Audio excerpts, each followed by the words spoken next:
pessoal, sejam muito bem-vindos e muito bem-vindas ao 60 Pode Mais, o podcast revelador da vida dos 60 mais e da sociedade que os cerca, gravado diretamente do Clube Empreendedor Brasil. Eu sou Carla Cabral, anfitriã e criadora do 60 Pode Mais. Eu sou arquiteta de formação, atriz, palestrante e produtora de conteúdo nas redes sociais. E sou uma mulher 60 mais. Esse é um detalhe importantíssimo para o podcast. Nas redes sociais, principalmente no meu Instagram, o @acarlacabral, eu abordo essa fase da vida e inspiro mulheres 60 a mais para se reinventarem, viverem novas experiências e terem atitudes protagonistas na vida, tá? Quem quiser me seguir, @acarlacabral. Neste processo, né, sendo eu esta minha persona transformada, eu criei esse podcast. E aqui eu busco ampliar os conteúdos. E o tema que estou abordando nessa segunda temporada é Novos Começos, a vida empreendedora dos 60 a mais. E o meu convidado de hoje é um homem. Já me perguntaram por que eu convido homens para o meu podcast se eu falo para mulheres. Bom, aqui é um espaço para todos e todas. Homens maduros, fiquem sabendo, também sentem as transformações internas e externas que ocorrem nessa fase e estão buscando novos propósitos na vida para enfrentar o envelhecimento que existe, claro, é uma realidade, mas enfrentar de uma maneira significativa. Então, esse momento da geração 60 a mais é uma questão de ambos os sexos. Isso é geracional. Tá? É sobre homens e mulheres que vamos falar hoje. E para isso, meu convidado é um homem multitalentoso e um profissional versátil. Ele é engenheiro de produção, ator amador, terapeuta artístico e biógrafo. Atua como consultor de desenvolvimento humano e organizacional em empresas. E, claro, é 60 mais. Eu estou falando de Selim Nigri. Selim, muito obrigada pela sua Obrigado a presença. você. Obrigado a você pela oportunidade. Olha, se você ainda não segue esse canal, tá? Tem aqui um botãozinho, inscrever-se, se inscreve, tá? E curte. Curte para que o YouTube possa levar esse meu conteúdo para mais pessoas, porque com certeza sempre tem uma pessoa que precisa ser impactada pelo que a gente fala aqui. Bom, eu vou começar aqui já a minha entrevista com o Selim, porque o Selim tem muita coisa para falar para a gente, não só sobre a trajetória dele, mas também sobre a questão profissional, essa questão que ele trabalha muito com pessoas, não é, Sim, Selim? total. Então, bom, eu queria perguntar primeiro, vamos começar do começo, sobre a sua trajetória, né, que é cheia de áreas diferentes, né? Já falei engenheiro, ator, né? Já começa assim interessante. E eu queria que você me dissesse como é que você enxerga essa relação entre todas essas experiências, se elas se complementam de alguma maneira. Acho interessante que você quase falou desenvolvimento urbano, né? Porque E, é coisa da minha não, mas é vida. interessante porque eu, quando me apresento, eu sou um arquiteto frustrado. Ah, Então, que bonitinho. Mais isso. eu me apresento como um arquiteto social. Porque, no fundo, a minha trajetória vem de uma família de comerciantes. Então, acho que essa questão de lidar com o público já vem desde berço mesmo, porque eu tinha que ficar na loja de pai, mãe, enfim. Daí vou fazer engenharia de produção e em paralelo, começo a fazer teatro também. Né? Então, uma coisa mais racional, outra coisa mais sentimental, a gente pode dizer, ainda que tenha muita da ação. E aí saio e vou trabalhar numa grande empresa de consultoria, entro como trainee, começo a desenvolver sistemas, vou para o marketing, e aí no marketing, mais ou menos com 26 para 27 anos, descubro duas coisas na minha vida. Meu amor, né? Então casei com 26 para 27 anos. E o outro foi a antroposofia, que é a base do meu trabalho até hoje. E eu falo dessas duas coisas porque eu acho que o engenheiro começou a se tornar mais gente, mais humano a partir de então, mas carregando ainda a visão comercial, a visão artística.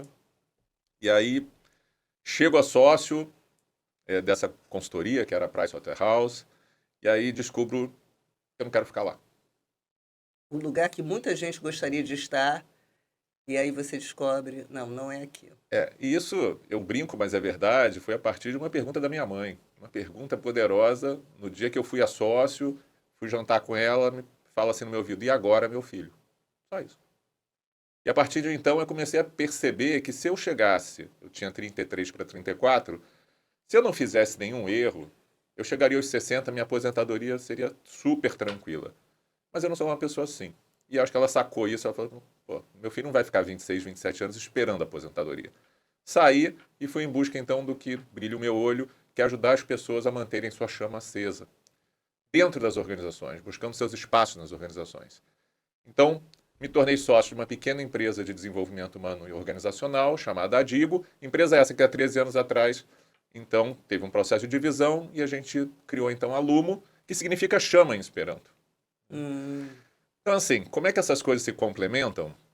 Logicamente, o nosso papel nas organizações é ajudar grupos de diretoria, de gerências, enfim, né, de todos os níveis, a conversarem, a dialogarem. Né? A gente diz que a gente cria espaço e tempo para uma boa conversa. Logicamente que isso tem técnica, isso tem que ter uma visão humana por detrás, e a antroposofia nos dá isso. Né?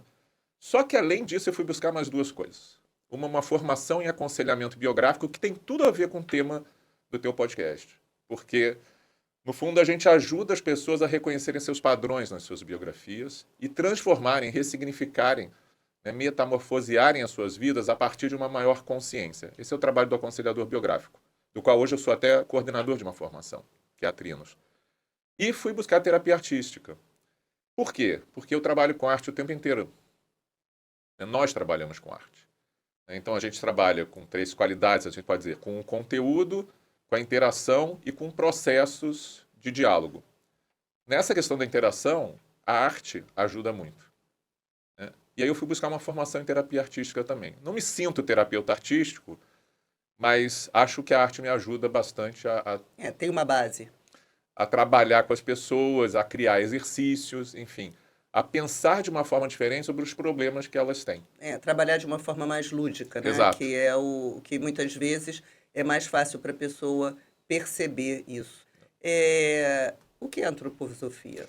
A antroposofia, a gente pode dizer que é uma ciência, uma filosofia, enfim, que procura, a partir de uma visão espiritual, ampliar a consciência do mundo material em que a gente vive e desenvolver o ser humano em liberdade. Você pode dizer, puxa, isso é confuso um pouco. E é mesmo, é mesmo. Mas toda a base do trabalho é fazer com que esse ser humano, né, busque o seu melhor, né, a sua razão de ser aqui, o seu propósito, reconhecendo que ele ou ela tem que ser potente em grupo. Porque vivemos em sociedade o tempo todo. Então não adianta. O Silvio, meu marido, ele fala uma coisa bem interessante. Ele fala assim: autoconhecimento a gente pode fazer sozinho, autodesenvolvimento não. Então a antroposofia busca fazer com que a gente amplie a nossa consciência sobre nós mesmos, mas para que essa consciência não seja simplesmente um ato egoísta, mas que ela faça com que a gente conviva melhor. E essa é a base do nosso trabalho. Então, nas organizações, a gente leva a antroposofia dessa maneira. Na formação biográfica, da qual eu faço parte, também a gente traz a antroposofia para que as pessoas reconheçam que eu só posso ajudar uma outra pessoa a reconhecer os seus padrões, os seus dilemas, se eu reconheço eles em mim. Entendi. Bom, e você fala que lida assim com as pessoas para buscarem o seu propósito, manter a chama acesa. E aí a gente se depara com uma realidade, que eu comecei a falar no início aqui, que tem muita gente que se acomoda, teme mudanças, né? Então, assim, e principalmente tem muita gente que teme se aproximar de uma certa idade. Sim, com certeza. Tanto que, assim, a partir dos 50 a gente passa por uma... a crise de meia-idade, que agora é 50 anos, já que a gente vai viver mais de 100, né? Se Deus quiser. Bem, né? Bem, né? bem. Porque chegar aos 100, chegar aos 50, tá mal e não fazer nada, chegar aos 100 é um desastre, né? Pois é, exatamente. Então, chegar aos 100, então a crise de meia-idade aos 50. Então, como é que foi para você esse processo de chegar aos 60, né, que é esse marco social, né, que a gente se torna, pela lei, idoso, né? Idoso e idosa aqui. Aliás, foi meu primeiro gesto, foi tirar a carteirinha de idoso, né? Eu não tirei ainda. Acordei às 5 da manhã, foi um domingo, meu aniversário, acordei às 5 da manhã, entrei no computador, já tirei a carteirinha de idoso e vibrei com isso. Mas enfim, mas não foi tão fácil assim. E aí acho que é até legal também que a antroposofia traz também um pouco dessa reflexão. O que acontece? Mais ou menos ao redor dos 55, 56 anos, a gente passa por um processo quase que de um questionamento se temos uma nova missão. Essa nova missão pode vir por uma doença, pode vir por uma crise, pode vir por um processo de percepção que a aposentadoria está chegando, né? E aí, no meu caso, por exemplo, veio com uma doença, né? Eu me descobri pré-diabético, né? E, enfim, estava gordinho, enfim, não percebia, até percebia, mas estava no meio da pandemia, então também tinha aquela coisa, Todo né? mundo engordou, todo mundo gordinho. Tô em casa todo mundo mesmo, né? engordou. Ninguém tá vendo nada, enfim, né?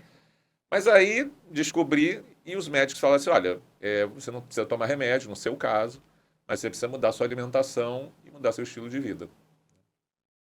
Eu sempre fiz um pouco de ginástica e tal, sempre fui muito do movimento, mas eu percebi que ali tinha que mudar tudo. E aí acho que começou a cair a ficha, Carla, de que ainda que eu tivesse um bom desenvolvimento intelectual, que eu procurasse sempre me atualizar, né, o corpo, ele é o nosso templo também. É por aqui que a gente realiza as coisas.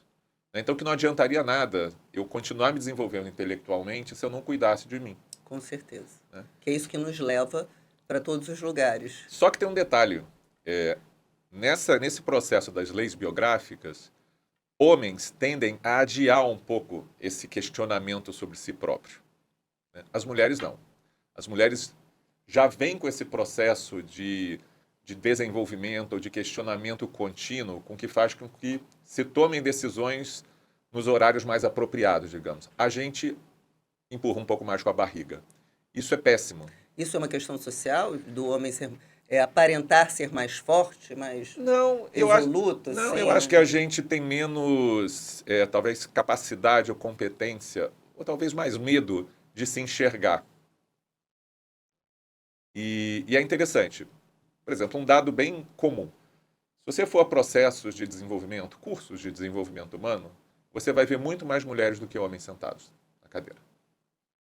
Muito mais. É incrível a proporção. É quase como... E a gente insiste, a gente quer ter essa troca. É importante essa troca no nosso entender, na Lumo, na Trinos também, que é essa formação biográfica, e não consegue. E assim, ou eu não tenho tempo, ou eu estou voltado para isso, ou eu estou focado naquilo ali.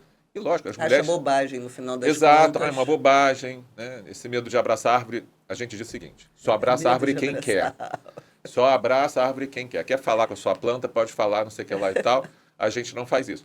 Mas, de qualquer maneira, é muito difícil. Então, se encarar esse espelho, é difícil para o homem, né? Logicamente, você está tratando aí de uma questão de sensibilidade, as mulheres são mais sensíveis para isso, né? E então a gente empurra. Eu acho que é um problema, pode gerar um problema social muito grande. Porque qual é a capacidade de dialogar se eu tenho uma pessoa que está em constante questionamento e aprimoramento e desenvolvimento, né? E outra que talvez congelou nas suas questões materiais, né? E quando vai se encontrar, pode encontrar uma pessoa completamente diferente. Com certeza, né? E aí você tem a crise também, né? Porque nesse período dos 49 aos 56 anos, num casal, pode acontecer muita síndrome do ninho vazio. Né? Você já criou os filhos, casaram. Se você não erotizou a relação no sentido da amorosidade, do cuidado, né? Você pode tender a achar que não tem mais nada a ver com aquela pessoa. E existe muito divórcio nessa faixa etária agora, sabia? Muito. Chamam de divórcio cinza. Muito, muito. E assim, e aí chegando perto dos 60, aí é inevitável, porque assim, uma grande influenciadora da minha vida, que é a doutora Gudrun, ela faleceu há algum tempo, ela dizia assim, que os homens podem até adiar um pouquinho essa questão de cair a ficha sobre a questão do envelhecimento e da nova missão de vida. Mas chega aos 60, não adianta. Vai vir. Então vai vir como? construí uma casa no campo, quero a minha família. Aí a família chega, liga, os filhos, as filhas ligam assim, papai, você vai para casa de campo? Não, essa semana não, então me empresta a chave. E aí quando fala, não, eu vou, vamos lá. Ah, não quero. Né? Quer dizer, então tem um processo de solidão muito grande com que faz com que você se questione. Né? E aí a partir dos 60, se a gente consegue trabalhar bem isso, é quase como uma nova adolescência. É verdade. Quase. Para o bem e para o mal. Agora, isso foi. Você passou por isso porque você, pela sua história, você teve essa questão de descobrir uma coisa que te fizesse mais feliz, que tivesse mais significado mais cedo. Tanto que você fez uma carreira, chegou a sócio Sim. e falou, não, e agora, né? Quer Sim. dizer, ficou com aquela Um pergunta ano e da meio. sua mãe martelando. Mas, além da questão de saúde, isso também mexeu com você ou você entendeu... Não, mexeu muito. Enfim, fiz teatro, a gente fez teatro juntos uma época. Larguei completamente, porque me dediquei à carreira e eu adoro o que eu faço realmente. Mas voltou em mim a vontade de subir no palco e fiz um monólogo. Sim, que eu assisti. Muito interessante, Né? inclusive, muito bacana. Muito Então, assim, corajoso. eu nunca tinha feito monólogo, mas ao mesmo tempo eu percebi que se eu entrasse numa produção maior, talvez os horários, os encaixes de ensaio e tal não iam funcionar. Como monólogo, eu era meio que dono do processo, como tudo e como fui, né? Isso facilitou. Mas isso resgatou em mim essa vontade de atuar, né? A questão artística, eu pinto também, então toda semana eu tenho uma atividade de pintura, né? Eu tenho ritmos bem assim, disciplinados, eu posso dizer. Meus sócios dizem que eu sou a pessoa mais disciplinada do mundo. Eu me acho super bagunceiro, mas a minha... Olhando assim Você de tem a vida fora, organizada. eu tento organizar minha vida. É lógico que a minha vida é uma vida que é muito pautada, vamos dizer, pelos desafios que os clientes colocam para a gente. Então, são muitos workshops, tem muito hotel, tem muita viagem, né? Mas mesmo assim eu tento seguir a minha disciplina. Sim, você viaja, você está fazendo uma corrida, você vai numa academia do hotel, você está ali. Eu percebo que você posta Não, isso. mesmo em turismo, é interessante isso. Eu nunca pensei que eu fosse ter isso aqui. Mas, assim, eu hoje vejo hotéis e vejo as academias que estão próximas. Porque, assim, eu quero manter minha rotina, né? E quero manter o trabalho que me faz tão bem também. Então, assim, ver o olhar no brilho dos outros a partir de uma ajuda minha, sabe? De a criação desse espaço de diálogo, para mim é um grande barato. Né? É porque, na verdade, você... Pensa uma coisa aqui. Eu acho que o seu trabalho, apesar de ter um lado técnico, né? Diferente do teatro, mas o teatro, dependendo do que a gente está ali representando, até uma comédia mesmo, não precisa ser uma peça filosófica, pesada, mas a gente faz a plateia pensar, né? Uhum. O objetivo é Sim. esse, é aquele momento de diversão, mas muitas vezes de reflexão. Sim. Então, o seu trabalho, de uma certa maneira, é esse também. Uhum. Claro que não é uma atuação, o Selim que está ali Claro. o tempo todo, levando, mas muitas vezes a gente entra num personagem, não é verdade? Na vida, né? Com certeza. Então, assim, tem muito a ver com esse seu lado artístico, assim, esse seu trabalho. Sim. Né? Então, eu acho que a arte me ajudou bastante nisso. As pessoas não acreditam que eu fui tímido. Talvez hoje eu sei que eu talvez não seja, mas não sou, mas eu fui. Né? E eu acho que o teatro ajuda muito a gente a perder essa timidez, né? E eu vejo também que fazer as pessoas se expressarem na sua melhor forma, né, é muito legal. Né? Ou seja, é importante para esse mundo que as pessoas falem. Eu anteontem estava com uma pessoa, um executivo, e depois de 40 minutos, ele falando para mim as questões dele, enfim, eu falei assim, mas você já falou com a pessoa? Falta de diálogo, né? Ele falou assim, mas adianta? Eu falei, por que adianta falar comigo e não com ela? Eu acho que seria covardia, não sei. A gente adora botar nome nas coisas, né? Mas a pessoa às vezes não quer enfrentar isso, né? Exato. Porque ela vai para o embate, provavelmente a pessoa vai retornar com alguma coisa, tipo, você fez isso para mim, não, mas você fez aquilo, e aí a pessoa não vai saber lidar com aquilo também, enfrentar. É muito difícil, né? Mas Às eu acho vezes. que talvez essa ficha que ela tenha me caído com a maturidade mesmo. Porque eu queria saber se mudou a tua forma de Com trabalhar certeza. isso daí.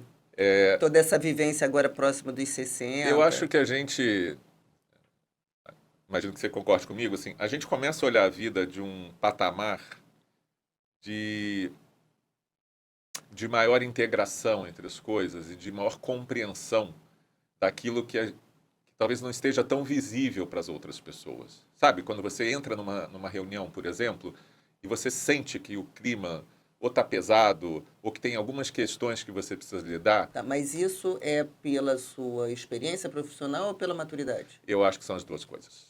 Assim, eu acho que com a maturidade, o silêncio se apodera da gente, e a partir desse silêncio interno, interior, a gente consegue escutar coisas que talvez as pessoas não escutem. Mas, lógico, a gente precisa silenciar. Né? Eu vejo, às vezes, observar, né? muitas pessoas de 60 a mais que continuam adolescentes, mesmo. Você falou que a gente pode virar adolescente para o bem e para o mal. Pode. E, assim, o adolescente é uma cidadã de dois mundos. Por quê? Vive nesse mundo, mas não é responsável por nada desse mundo. Né? Não fui eu que votei em tal pessoa, não fui eu que fiz isso, não fez isso que aquilo. Né? Lógico, não sou eu que pago o boleto. Quer ter um protagonismo, mas muitas vezes a responsabilidade não vem junto. Né? A questão, nessa fase da vida, beleza, é ótimo como adolescente. Agora, como 60 a mais, você continuar agindo dessa forma, né, é meio inconcebível. Mas você vê no palco das organizações muitas pessoas ainda assim. Né? Então, por isso que eu falo, a partir do momento que você começa um processo de autodesenvolvimento e que você percebe que às vezes não é falar tanto, mas é falar o que faz bem para aquela situação, e não é fazer não ser de bonzinho ou boazinha. Mas assim, o que faz bem ali? Será que uma palavra mais assertiva não é melhor nesse momento? Ou será que realmente acolher o grupo, acolher as pessoas, sabe, dar um pouco de carinho não é o melhor no momento? Então eu acho que esse tato social falta na maioria das pessoas, em qualquer idade. Que talvez seja a falta, primeiro, do autoconhecimento. Sim. De entender, porque muitas vezes a pessoa fala uma coisa para você, não importa o que ela falou, você entende como você quer. Claro. E o entender como você quer é a partir de você, da tua vivência, das tuas questões. Do conhecimento dos teus limites, exatamente, das tuas possibilidades, né, daquilo que talvez esteja esquecido por você, mas que é fundamental na sua vida. Né? Essa questão da arte, por exemplo. Eu imitava o Topo Gigio quando era criança. Que bonitinho. Quem não conhece Topo Gigio... Quem não conhece Topo Gigio, né, conheça. Eu tenho um bonequinho dele espetacular. Era um ratinho assim. Que fazia muito sucesso. E meu pai me levou no programa do Agildo para imitar. Né? Então, assim, imagina, isso volta de alguma certa forma, sabe? Assim, de poder olhar para a arte e me alegrar com isso. Esse é o meu caminho. Logicamente, não é o caminho de todo mundo. Tem o caminho do esporte, tem o caminho da leitura, tem o caminho das obras sociais. Né? Do voluntariado. Eu digo assim para as pessoas, né? Eu passei por isso também, Celim. Depois dos 50, eu fui buscar o autoconhecimento. Eu fui buscar, assim, me entender melhor. E eu passei exatamente por essa crise da meia-idade, porque eu comecei a questionar as coisas que eu estava fazendo. Se eu realmente estava feliz, se era isso mesmo que eu queria. E, na verdade, eu concluí, ainda bem, que eu fui muito feliz sendo arquiteta, vivendo a carreira que eu tive, mas a partir de agora eu queria ter outras experiências. Eu estou aqui fazendo aqui. Não, é um barato. Eu já falei isso para você, assim, eu te elogio muito pelo caminho que você está trilhando. Assim, acho não, é sério. Acho de uma coragem incrível. Acho um barato. E eu acho que você está levando e trazendo uma mensagem super importante mesmo. Porque quando a gente passa com consciência sobre essa crise da meia-idade, a gente se torna livre. Essa sensação que eu tenho hoje, de liberdade. E assim, mas é uma liberdade com uma consciência, sabe, da nossa responsabilidade. Tem que engolir sapo? Lógico, todo mundo tem que engolir um pouco de sapo. Não estamos falando assim, nossa, não, agora eu sou, né, wild, assim, sou selvagem. Não é isso. Né? Continua tendo boleto para pagar cada vez mais. Isso é muito adolescente, né? Esse comportamento. Exato. Né? Continua tendo boleto para pagar, né? Até mais ainda, né? Se for falar de plano de saúde, essas coisas todas. Esquece. Né? Esquece, apaga isso. Né? Mas, ao mesmo tempo, essa possibilidade de escolher aquilo que nos faz bem, sabe, é de uma beleza, assim, e com certeza, as pessoas que eu mais encontro que estão no seu eixo, que estão plenas, elas são pessoas que elas sabem exatamente as escolhas que estão fazendo. Exatamente. Então, eu Saber não escolher. culpo, por exemplo, sei lá, minha família por não poder viajar. Se eu troco isso, que eu já ouvi isso de muita gente executiva, né? A gente faz coaching também, eu faço coaching de pessoas de nível executivo. Se eu troco isso por assim, eu escolhi a minha família, Exatamente. é completamente diferente. Eu sou protagonista dessa história. Né? Eu não estou culpando ninguém pelas minhas escolhas. As minhas escolhas têm a ver com os meus valores, com os meus princípios, com aquilo que me faz bem. Imagina você colocar a Exatamente. culpa em alguém porque você não viaja, por exemplo. É muito ruim. Você tem que entender. E aí a gente acaba aprendendo a viver assim, né? Exato. Porque a gente. Não sei se é liberdade, não sei o que que é, mas é Não, exatamente isso que eu mas sinto, é assim. interessante, né? Eu tenho uma família bastante grande e eu percebo assim, tias e tios com desenvolvimentos diferentes, ainda que fossem do mesmo ramo familiar. Né? Aquelas pessoas que você fica do lado e quer ouvir as histórias, que reconhece que caiu na vida, que levantou, mas sorri disso e vê aprendizado. E aquelas que dão pena. É. Né? E assim, e as que dão pena, elas, na verdade, talvez não conseguiram ter a consciência das suas escolhas. Né? Então, você acha que viver essa nossa vida assim, plena e com escolhas mais conscientes, o caminho seria esse autodesenvolvimento? Sim, Autoconhecimento e sim, com certeza, com autodesenvolvimento. certeza, com certeza. Tem várias formas de fazer, mas eu acho que a gente se tocar, né? A gente poder, não é se tocar como a gente fala, né? Mas assim, se tocar mesmo, quem sou eu? O que Sabe? que eu quero viver agora, né? Sabe, o que eu quero deixar aqui? A pergunta É, do deixar do legado vem até antes. Né? A gente costuma ver as pessoas na crise dos 40 se perguntando isso. Né? Quando estou fazendo a palestra de fases da vida, eu costumo dizer assim, até os 40 anos, ainda que a gente saiba que a gente vai morrer, a gente acha que a gente é meio imortal.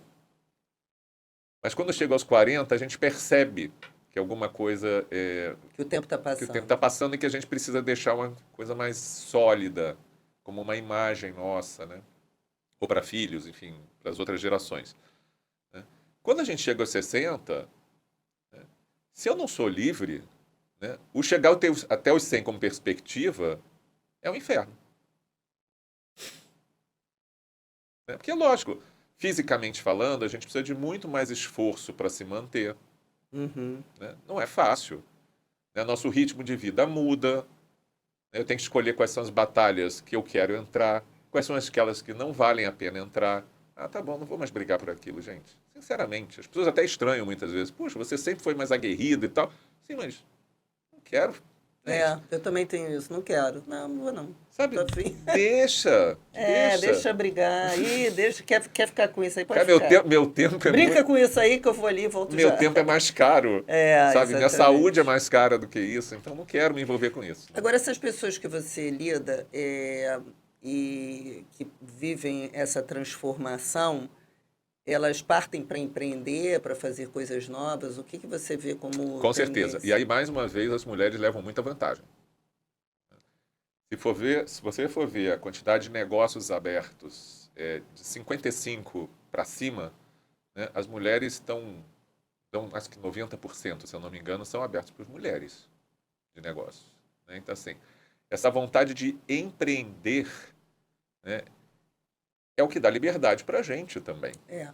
Né? Muitas vezes é difícil, né? Com Porque certeza. você, aquela coisa de trabalhar 8 horas e deu o horário, larga a caneta e vai embora, não existe. Não, não. Para quem empreende, não. Mas, em compensação, a gente faz o tempo que a gente... A gente faz do tempo que a gente quer fazer, porque se eu estou com clareza do que eu quero empreender, né, tem uma palavra que eu gosto muito na língua portuguesa, mas que a gente usa ela talvez de uma forma errada, que é sacrifício. Sacrifício vem de sacro ofício. É engraçado, né? Então, assim, a gente olha para o sacrifício com uma coisa Pesada. pesada, né, de pena. Nossa, que sacrifício que eu estou fazendo. Mas se eu for na origem, sacro ofício é alguma coisa sagrada. Sim. Então, assim, o que é sagrado para mim?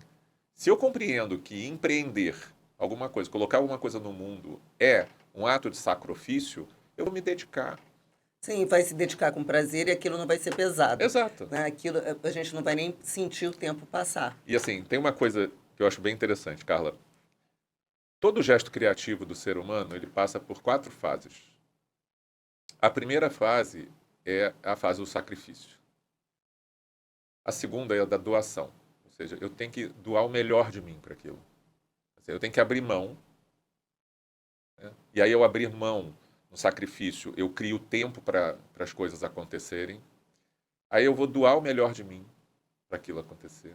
Aí vai chegar um momento que eu vou ter que renunciar ao velho para que o novo surja. Com certeza. E aí o novo surge. Aí vem a vida. Né? Então, assim, todo gesto de empreendimento, de empreendedorismo, tem a ver com isso. Isso é um arquétipo. Né? Isso está na base de qualquer gesto criativo do ser humano. Né? E, talvez pela questão da dimensão temporal, quando a gente está com 60, a gente quer empreender coisas que também deem resultado para que a gente... Imediato. É mais rápido, não é imediato, mais que a gente rápido. consiga ver pelo menos as sementes brotando. Né? Uhum. Talvez as árvores e os frutos a gente não vai ver, né? Mas a gente quer ver pelo menos a semente brotar. Será que, né, subiu da gravidade? Ou seja, será que venceu a E gravidade? quais seriam os maiores desafios desses empreendedores 55 mais, 60 mais? Primeiro, acho que é compreender que tem ajuda. Assim, que não precisa ser um ato heróico solitário. Né? Então, assim, Goethe fala que quando a gente se decide a fazer alguma coisa, a providência vem ao nosso encontro. Isso é verdade. Eu sou testemunha disso. Então, assim, no momento que a gente se coloca no caminho, pessoas que talvez a gente nem soubesse que faziam, que queriam a mesma coisa, começam a aparecer na nossa frente. Entrar em movimento, eu falo isso. Quando a gente entra em movimento, as coisas vão surgindo, né? Aí Então, tem gente que diz, Deus botou no meu é, caminho, né? E aí seja o que for, não, mas... não importa, assim, É, mas é reconhecer que entrou. Né? Então, essa é a primeira coisa. Segunda coisa, a partir dos 60 anos, a gente se satisfaz com pequenas alegrias. Às vezes, as pessoas que estão com menos idade acham que, sei lá, tem que levar os pais para uma baita viagem. Gente, às vezes tomar um café uma vez por semana, sabe? Levar o neto para visitar a avó é um gesto de mais alegria do que uma viagem é. imensa. Então, assim, eu acho que a gente também tem que olhar para as pequenas vitórias que a gente consegue. Né? Curtir o processo. Cada passo tem que ser celebrado.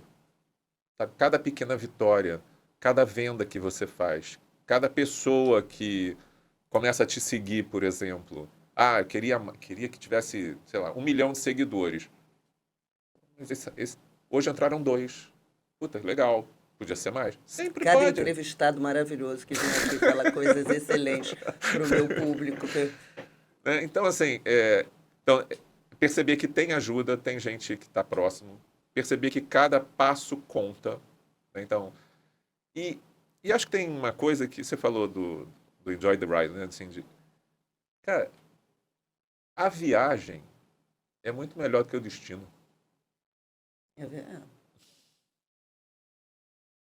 É interessante, né? Então, assim, o curtir fazer, botar a mão na massa, se perceber como um ser humano criador, para mim, é se aproximar dessa divindade, sabe? É poder dizer assim, puta, eu crio, sabe? Sou eu. Exato, eu posso. É. Né? Então, esse sentimento de poder, e aí também tem um cara que eu curto muito, chamado Adam Carrein, que ele escreveu um livro chamado Poder e Amor. Então, essas duas forças têm que estar sempre presentes na nossa atuação, principalmente depois dos 60. O poder não como um exercício de autoridade, mas como um reconhecimento da nossa capacidade de agir. Então, nós temos essa capacidade. Todos nós temos essa capacidade. Todos e todas. Mas também precisamos do amor. Ou seja, precisamos ter Para a coisa se torne carinho com as mais... coisas, carinho com a gente. Né? Esse aprender com os próprios erros. Ninguém intenciona errar, a não ser que esteja doente. Mas saber que isso vai acontecer, que a gente vai tropeçar no caminho, que vai ter pedra, né? Enfim, E a gente já sabe é nessa amar. idade, né? Claro, Nessa idade a gente imagina. sabe que tem muita pedra no caminho. Muita, E muita. você pensa em parar de trabalhar? Você tem essa visão assim? Acho que um dia sim, mas eu acho que o parar de trabalhar, para mim, hoje está bem distante. Mas eu sei que eu quero cada vez mais fazer aquilo que realmente eu me sinta mais livre. Entendi. Então, É, assim, eu acho que isso talvez possa ser uma diminuição um pouco da carga de trabalho. Talvez, talvez. Mas com certeza o que eu estiver fazendo, eu quero fazer com muita intensidade, com muita entrega e com muita amorosidade. Comigo, com as pessoas. Então, acho que parar não, mas com certeza a gente fica mais seletivo. É importante isso também, né? A gente é percebe que não claro. dá para fazer tudo. Então, assim, o que é importante fazer? É. Essa fase a gente pensa muito isso. O que é importante fazer, né? Bom, então, Serinha, a gente está chegando no final desse papo. Uma pena, porque eu estou adorando essa conversa. Eu achei incrível tantas coisas que você trouxe, porque esse é um momento muito importante na vida que está acontecendo na vida da gente, Uhum, né? Nós que temos 60 a mais, você tem 60, eu já tenho 62, mas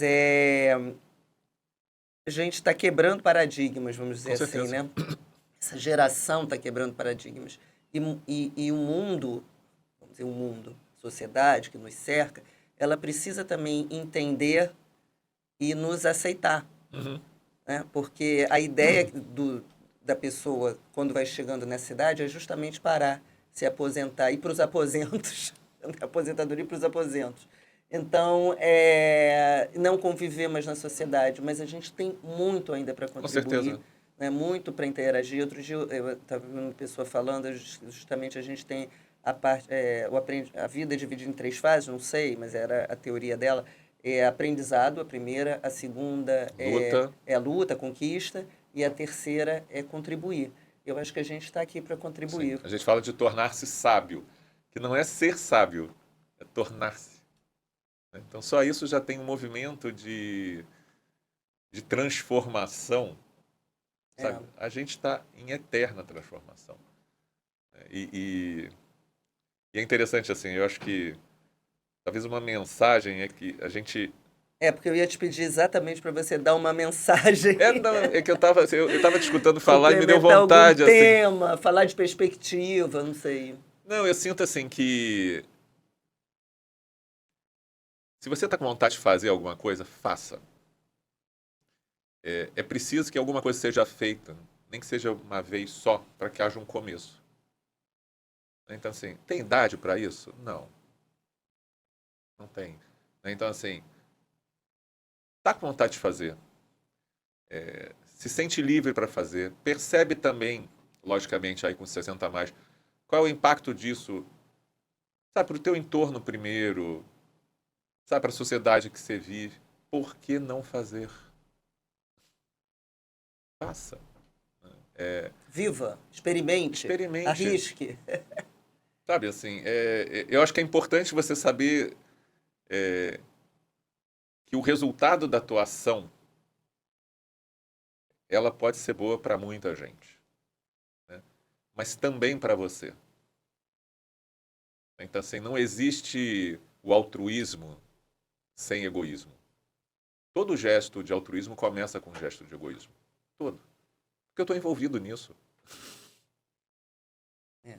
Todo. Então, assim, se eu estou fazendo alguma coisa, é lógico que aquela coisa tem a ver comigo. Então, isso já é um certo egoísmo, não no sentido pejorativo da palavra, né? Mas quanto mais eu vou ampliando a ação, eu vou indo em direção ao altruísmo. Então, mais uma vez, né, como é que eu me dou no meu melhor, né, sabendo também dos meus limites, né, e fazendo aquilo que eu quero fazer. Então, acho que com 60 a mais ser livre é isso. Né? Menos o que esperam de mim mas o que eu espero de mim. Tem que ter muita certeza disso, muita clareza disso. Mais do que eu espero de mim. É. Verdade, muita clareza. E é um gesto egoísta, mas Claro. não é um gesto egoísta, mas não é egoísta no sentido negativo, Não. porque a gente tem que estar bem até para lidar com o outro, para lidar com todo mundo, tem que se entender muito bem com a gente mesmo, né? Tem que conhecer nossos limites. E é isso que a gente está fazendo aí. Nós, e eu espero que muitos 60 a mais que estejam aqui assistindo esse episódio, ou que estejam vivendo isso, ou que se inspirem aqui na nossa conversa e que possam experimentar esse momento da vida dessa maneira, com mais liberdade, com mais propósito, mais Mas a alegria... alegria, seja o que for, Sim, né? tem dores, gente, claro que tem dores. Dói, diminui, dizem que a gente diminui, né? A gente vai começando a perder alguns Mas- sentidos, sabe, algumas coisas. É normal? É. Logicamente, a medicina nos ajuda bastante a Hoje estar em dia é alongando isso. demais, Mas nada vem sem esforço. nada na vida, a gente sabe disso o tempo todo. E até hoje em dia se fala muito em musculação, né? Que isso é ótimo realmente. E no momento que você vai lá, pratica, faz a musculação, você vai diminuindo as dores. Isso é Com verdade. certeza. Claro, se você não tiver nada complicadíssimo, Crônico. crônico e tudo. Mas diminui as suas dores e vai te deixando mais forte, mais confiante também, E, Carla, com mais equilíbrio. Cara, assim, cê- tem jeito, não é tão terrível assim. tem uma historinha, assim, bem rápida, assim, eu fui... eu não tenho tanto cabelo assim, mas eu gosto, né, de, às vezes, cortar o cabelo no barbeiro, passar a máquina e tal. Poderia fazer em casa, mas eu gosto de ir lá. Eu digo que é o meu momento dondoca, assim, meu momento, sabe, assim, de autocuidado, com, sei lá, eu relaxo. Aí eu fui em Curitiba, num lugar, o cara era empreendedor, um jovem. Sentei na cadeira, ele começou a bater papo comigo da dificuldade dele em empreender aquele salão. Uma hora ele pergunta assim pra mim, desculpe perguntar, mas quantos anos você tem? Eu falei assim, 59, isso foi ano passado. Ele falou assim, mas você não parece com o meu avô tem essa idade. É, Aí eu falei assim, cara, eu acho que você tem que olhar para 60 a mais diferente. talvez ele se pareça e você não percebe, porque ele é o teu avô. Interessante, então assim, e eu comecei a rir internamente, porque eu acho que esse é o ressignificar dessa fase. É. Né? A gente estar potente, a gente tá com vontade de empreender, vontade de fazer coisa nova. Tem uma pergunta que eu gosto sempre de fazer, que é assim, qual foi a última vez que você fez alguma coisa pela primeira vez? Se tem muitos anos, repense. Eu estou aqui fazendo um podcast, não é o primeiro episódio, mas é pela primeira vez. Ué, Enfrentei, né? Olha, Celim, muito obrigada pela sua presença. Que Foi isso, obrigado a incrível. você. Adorei esse nosso papo, adorei as suas revelações. Acho que elas são, assim, revelações, orientações, seu conhecimento todo. Acho que vai ser muito importante para as pessoas que estão aqui assistindo esse episódio. Né? Nós 60 mais, e para mim também foi interessante, quer dizer, muita coisa confirmou que eu estou vivendo, e eu fico muito feliz de estar vivendo desta maneira, né? Com mais liberdade e com mais entendimento de mim mesma.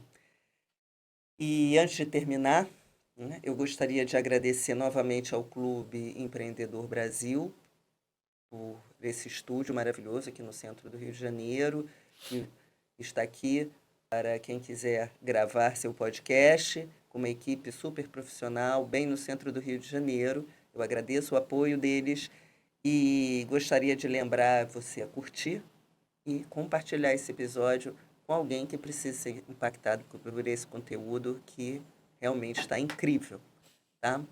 Bom, gente, chegamos no final. Obrigada mais uma vez. Inspirador. Espero que as pessoas, assim, busquem novos caminhos a partir aqui dessa nossa conversa e que sejam felizes. Né? Obrigado por estar me chamando para estar no palco com você de novo. Estamos aqui. Muito bom. Muito bom. Gente, muito obrigada a você que ficou aqui até agora assistindo esse episódio. Até o próximo episódio.